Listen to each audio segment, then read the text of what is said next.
It's basically down to the two big mega trends. There's two trends that are so obvious. One is technology. Tomorrow is more digital than today. But the other one, which is actually technology, that's also built on top of the internet, is crypto. But crypto is like having a share of the internet yourself.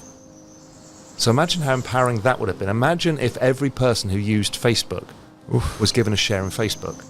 Right? Retired. We'd all be super rich. Yep. That's what crypto is.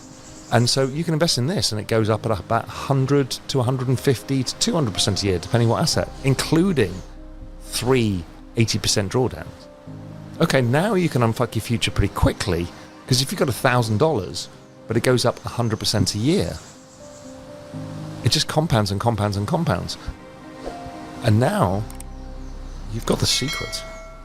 It's the big secret. It's the big opportunity. It's in fact the biggest opportunity of all time. The digital revolution is here, and crypto could be your gateway to financial freedom. That's the latest insight from Raul Pal, veteran macro analyst and CEO of Real Vision. The future is being shaped by two unstoppable forces, technology and crypto. As the world becomes increasingly digital, owning crypto is like holding a stake in this transformation. Yes, it's volatile, prices can skyrocket over 100% in a year but also crash just as hard. Yet, despite the swings, Pal sees massive long-term potential. Starting with as little as $1,000, compounding returns can turn small investments into life-changing wealth over time. The key is understanding the power of exponential growth and positioning yourself early in this evolving market. Crypto isn't just speculation, it's a revolutionary asset class that could reshape finance as we know it. Stick around until the end of the video as Raul Pal breaks down his latest insights and shares his mind-blowing outlook on where the market is headed next. Stop. You don't have time. Don't miss out this 2025 bull run. Educate yourself first ahead of the crowd. We have created the ultimate step-by-step crypto cheat guide that will guide you this bull run. Unlock the secrets of crypto and make smarter investments today. Now by clicking on the link below to get your exclusive copy just under $10. Now, governments are lucky because what they've got is the ability to print money. Right. We don't get that. But it's the equivalent of getting another credit card to pay your credit card. Yeah.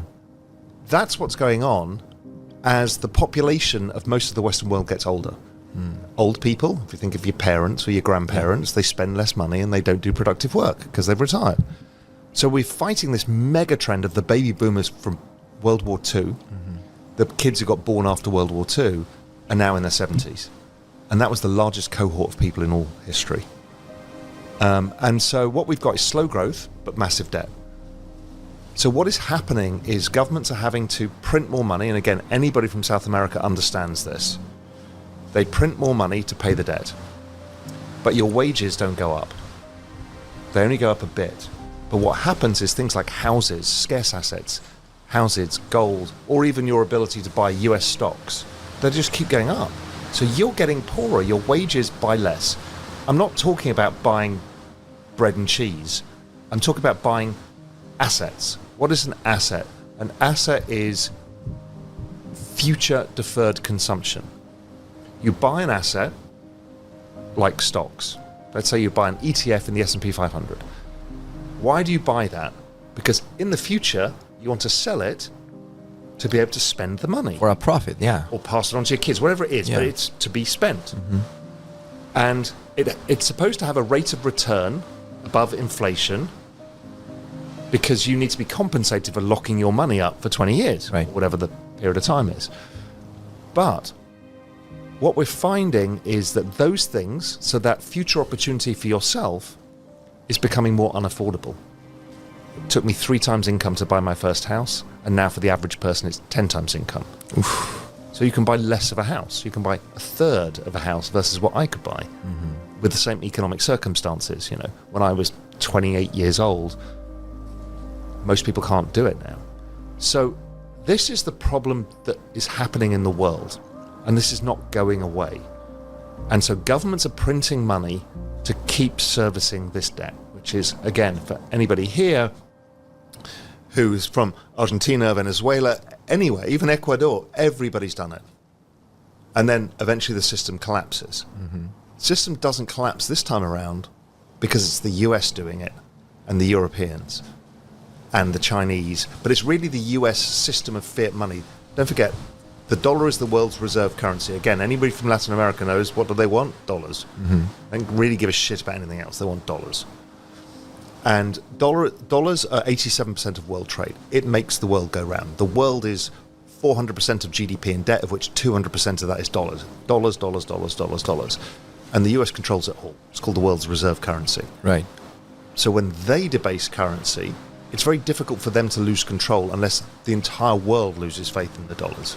But then where do they go? There's no other currency. What are you going to do? Buy the euro? No, it's equally shit. Arguably worse. So they have this privilege of having the world's reserve currency. And then they debase it, and scarce assets across the world go up. So it's making everybody poorer. Everyone's in this same boat. It's like a slow motion version of what happened in, let's say, Venezuela. But it's just slow. It's 8% a year. So you don't see it. It's not like 1,000,000% hyperinflation. Right. 8% a year, but you're getting poorer by 8%. Then there's inflation on top. Call that 3%. So 11% a year, your wages are getting poorer. So you need to save 11% of your income every year to just stand still. Right, so that doesn't work. And then you can say, okay, if you're in the US or the UK or something, they'll say, well, invest in your pension and buy the S&P 500. Buy stocks. Great, sounds good, because stocks go up by about 11% a year, 12% a year. On average, because they're in the recessions and this and that, but usually the average is that. Yeah, average is around that over the last 20 years. Great. So that doesn't get you ahead of the 11% of debasement, 8% debasement, 3% inflation. So you're going nowhere. You're locking up money to go nowhere. Okay, it's better than nothing. Gold is the same. Most real estate is the same. So you're like, oh, okay, how the hell do I get out of this trap? Now, you have two answers. One is to invest in yourself and build a business. It's hard, but that's what you have to do. You have to generate cash flow to invest. If not, you can't invest. Right. So you need to generate cash flow. So you invest in yourself, build a business, do whatever you can, hustle, work 3 jobs. That's what everybody's doing. But then the real magic is, what do you invest in? And it's basically down to the 2 big mega trends. There's 2 trends that are so obvious. One is technology. Tomorrow is more digital than today. Yes or no, and then it's a basic yes. It's a no-brainer. And it'll go up and down at various points, but over time, there's nothing to stop the digitalization of the world. And we're seeing AI as one of those mega trends that goes on top of the internet, etc. The other one, which is actually technology, that's also built on top of the internet, is crypto. But crypto is like having a share of the internet yourself. So imagine how empowering that would have been. Imagine if every person who used Facebook was given a share in Facebook. Retired. We'd all be super rich. Yep. That's what crypto is. And so you can invest in this, and it goes up at about 100 to 150 to 200% a year, depending what asset, including 3 80% drawdowns. Okay, now you can unfuck your future pretty quickly, because if you've got $1,000, but it goes up 100% a year, it just compounds and compounds and compounds. And now you've got the secret.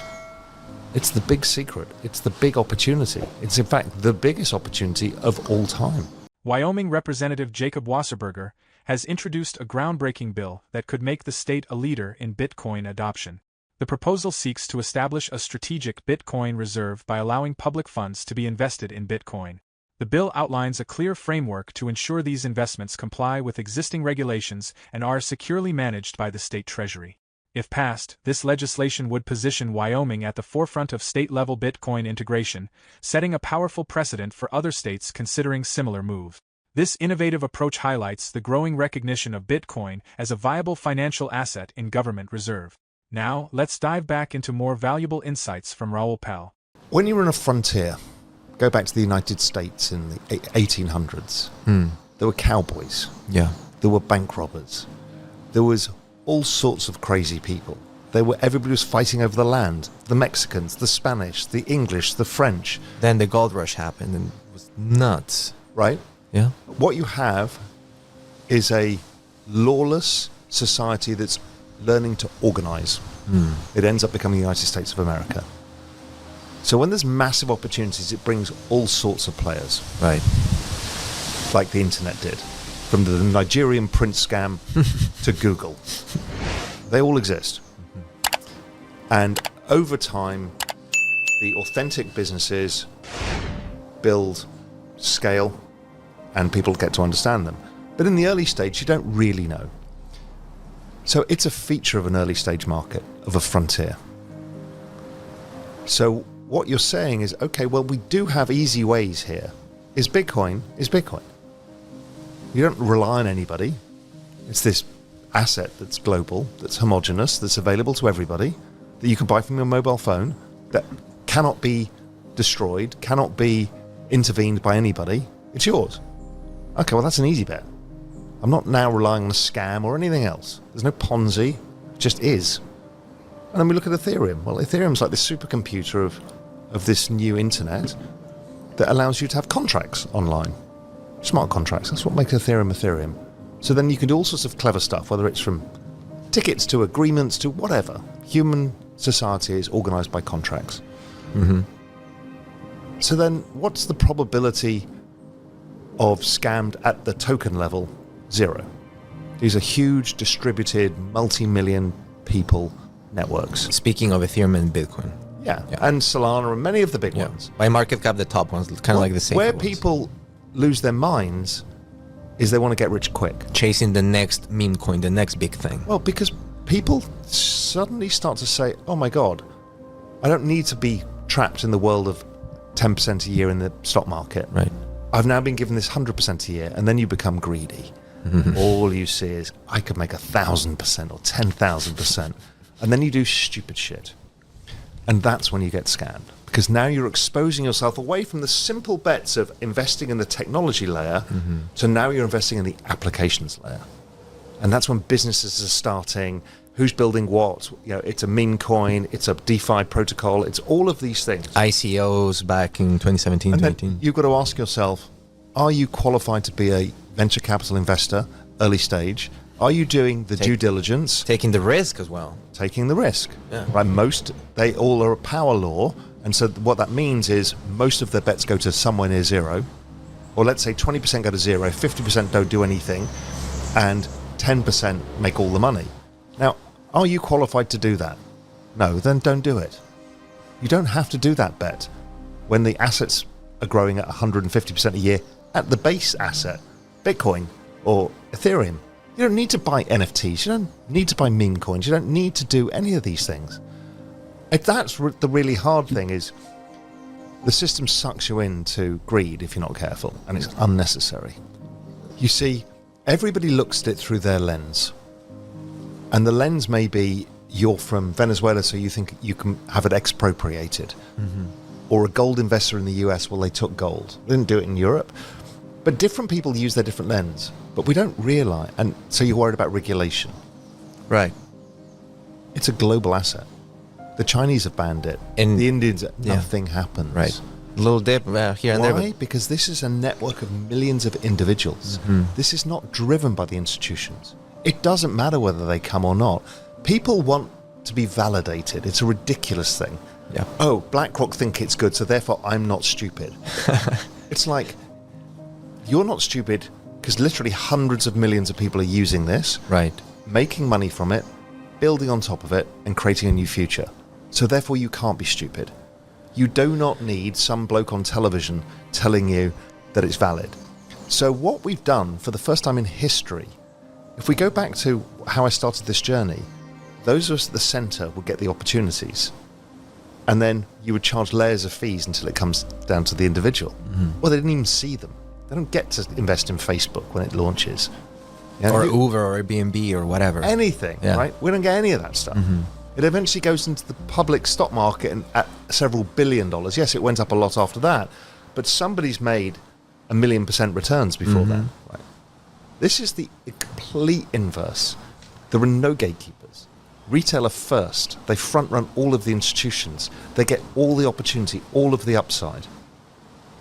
And the institutions come later and force the prices up, and we all get hilariously rich. Genius. It's a complete inversion of how the financial system works. So it doesn't really matter. I know people want the validation. Regulation helps because it stops governments shutting down your business in a different country. So yes, it helps, but don't forget, it's currently a $3 trillion asset. I think it goes to 100 trillion. The only way it gets there is to have more larger and larger pools of capital coming into the space. The crypto market is like the Wild West of the 1800s, full of opportunity, chaos, and uncertainty. According to Raul Pal, the real issue arises when greed takes over. People often get lured by the promise of 1000% returns from meme coins or untested projects, without fully grasping the risks involved. The majority of these ventures end in failure, leaving only a few winners. For most, sticking to the foundational assets like Bitcoin and Ethereum, which grow steadily and reliably, is the smart move. For more Daily Dose Crypto news, check out these 2 awesome videos on your screen. Click now and we will see you on the next video.